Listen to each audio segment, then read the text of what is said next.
यतो धर्मः ततो जयः। आज भारतीय ज्ञान परंपरा की कड़ी में बात एक ऐसी किताब या ग्रंथ की जिसने न केवल अपने रचना काल में ही दो समुदायों या संप्रदायों के बीच कट्टर धार्मिकता को समाप्त करने में अहम भूमिका निभाई, बल्कि आज भी वह ग्रंथ इन्हीं दो समुदायों के लिए उतना ही प्रासंगिक है जितना कुछ और। जी हां, आज हम बात करने जा रहे हैं धार्मिक सद्भाव के नायक दारा शिकोह की और दारा शिकोह द्वारा रचित मज़्म उल बहरैन या समुद्र संगम की। भारत सदियों से अनेक धर्मों, संप्रदायों तथा मान्यताओं का देश रहा है। यह देश कई विदेशी आतताई शक्तियों से जब तब आक्रांत हुआ, पर अपनी मौलिक संस्कृति पर किए गए अनगिनत कुठाराघातों के बाद भी यह देश नई परंपराओं, नए रीति रिवाजों को अपनाता, पारस्परिक सौहार्दपूर्ण सह अस्तित्व की पराकाष्ठा का प्रतीक बनता दृढ़ता के साथ खड़ा रहा। इस तरह यत्र विश्वम भवत्येकनीडम जैसी उदात्त भावनाएं यहाँ मूर्त होती रहीं और सनातन भारतीय सांस्कृतिक समृद्धि का दायरा कम होने की बजाय हमेशा ही विस्तार पाता रहा। इसी विशिष्ट सांस्कृतिक समृद्धि को यहाँ के कई महापुरुषों व प्रसिद्ध विचारकों के प्रेरक जीवन तथा युगों तक याद किए जाने वाले उनके अविस्मरणीय कार्यों के माध्यम से भी समझा जा सकता है। और इस कड़ी में सनातन या हिंदू धर्म व इस्लाम धर्म के तत्ववेत्ताओं की, विशेष रूप से भक्ति परंपरा के आचार्यों व सूफी संप्रदाय के फकीरों की भूमिका को भला कौन नजरअंदाज कर सकता है।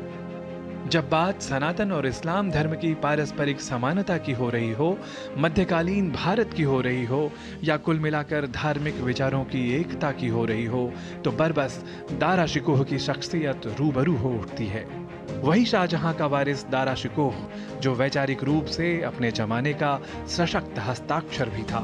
जिसने धार्मिक एकता को समझते हुए मुगल शासन परंपरा में अकबर के बाद उससे भी अधिक दूरदर्शिता के साथ सनातन धर्म की उत्कृष्टता को न केवल मौलिक रूप से स्वयं समझने की कोशिश ही की, बल्कि वेदांत या गूढ़ ज्ञान से अन्वित उपनिषदों का अनुवाद भी संस्कृत से फारसी में करवाया और इस अनूदित उपनिषद संग्रह का नाम उसने दिया सिर्रे अकबर, अर्थात गूढ़ रहस्य। ज्ञान परंपरा के महत्व को समझते हुए दारा शिकोह ने न केवल संस्कृत ग्रंथों का अनुवाद ही किया, बल्कि संस्कृत वाङ्मय में निहित धर्म से संबंधित उत्कृष्टतम विचारों को कुरान और हदीस के साथ जोड़ा और एक नए धर्म समन्वयक साहित्य की सर्जना की, जिसका नाम था मज़्म उल बहरैन। इसका ही अनुवाद शब्दशः संस्कृत में हुआ समुद्र संगम के रूप में। संगम दो समुद्रों का, और वे दो समुद्र थे सनातन या सिद्धों का धर्म और इस्लाम धर्म।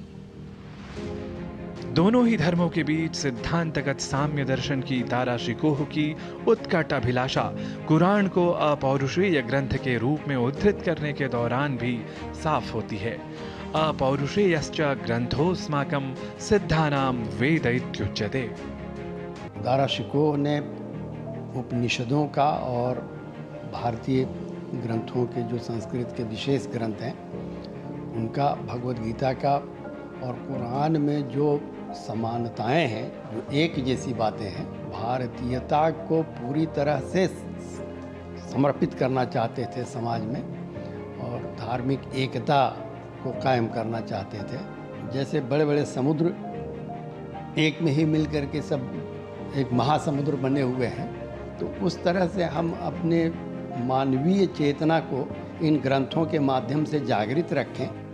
इन सब के अतिरिक्त एक तटस्थ आलोचक की भूमिका का निर्वाह करते हुए समदर्शी दारा शिकोह ने कुछ एक दार्शनिक विषमताओं को भी अपनी इस विशेष किताब समुद्र संगम में 22 विभागों में पिरोया। समानता के क्रम का निदर्शन ब्रह्म के अतिरिक्त माया के वैचारिक स्वरूप को इश्क कहने में, चिदाकाशाद इश्क इति पदार्थो भूत, सोहम को हु अल्लाह व तत्त्वम को अल्लाह हु के रूप में स्वीकार करने में होता है। फिर अल्लाह के 99 नाम और ईश्वर के सहस्राधिक नामों की परंपरा की समानता, खंड प्रलय महाप्रलय के समानांतर कमायते कुवरा कमायते सुवरा तथा ब्रह्मा विष्णु महेश के समानांतर जिब्राइल मिखाइल इसराफिल जैसे समान विचारों की बात रखता हुआ दारा शिकोह अपने धर्म समन्वयक उत्कृष्ट विचारों से अपने कट्टर सामाजिक परिवेश को अवश्य ही बदलने की कोशिश करता नजर आता है। तात्कालिक धर्मोन्मादी परिवेश में अपनी इस तरह की उदारवादी वैचारिकता की वजह से